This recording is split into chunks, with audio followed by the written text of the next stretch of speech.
세월호가 침몰한 지 14일째인 오늘도 사고 해역에서는 거센 물살 등 여러 악조건 속에도 선체 수색과 구조 작업은 계속됐습니다. 당초 예상과는 달리 5층에서 희생자가 대거 수습되면서 사망자가 200명을 넘어섰고 실종자 가족들은 크게 낙담하고 있습니다. 네, 이 사고와 관련해서 여러 가지 의문점이 제기되고 있는 가운데 이 세월호 실제 구조와 수색 작업에 활용이 되고 있는 도면이 서로 다른 사실이 YTN 취재 결과 확인됐습니다. 구조 해역에서 수색 작업을 벌인 잠수 요원들이 직접 증언한 내용이라고 합니다.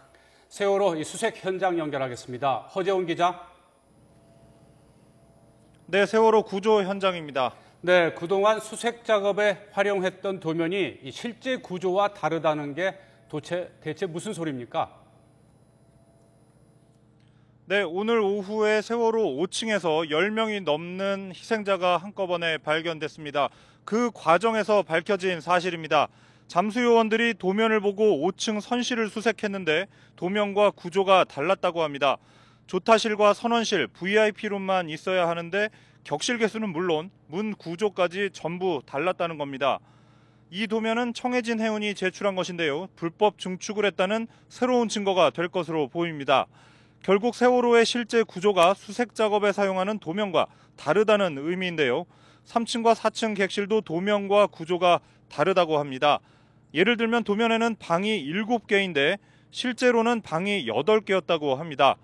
도면대로 수색을 했다면 방 1개를 빼먹었다는 의미가 되겠죠. 이 같은 내용은 해경이 실종자 가족들에게도 이미 설명을 마친 것으로 알려졌습니다.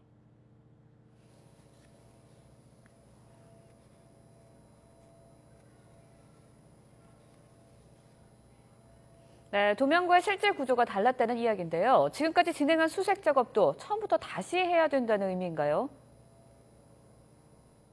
네, 완전히 다시 해야 하는 건 아닙니다. 구조본부는 수색을 마친 구간의 완료를 뜻하는 X자 표시를 하고 있는데요. 다만 완료라고 표시한 구간에 있는 격실들도 다시 한번 훑어볼 예정입니다. 학생들이 있을 것으로 추정되는 방 가운데 50%는 완료됐다고 했었는데 이런 계획에도 차질이 빚어지게 됐습니다. 희생자 가족들은 좀 더 효과적인 수색을 위해 실제 구조를 잘 아는 선원을 수색 작업에 참여시키라고 항의한 것으로 알려졌습니다. 이와 관련해 대책본부는 다음 달 7일까지 수색 완료한 구간에 있는 격실에 대해서도 추가 수색을 진행할 계획입니다. 또 실종자들이 많이 잔류했을 것으로 추정되는 구역에 대해서도 정밀하게 다시 수색을 벌일 계획입니다. 참으로 당혹스러운 상황인데요. 또 현장 화면을 보니까 물살이 점점 거세진다는 사리기에 접어들고 있는데 파도가 좀 높아 보입니다. 현장 지금 날씨 어떻습니까? 네, 그렇습니다. 이제 사고 해역에는 어둠이 짙게 내려앉았습니다.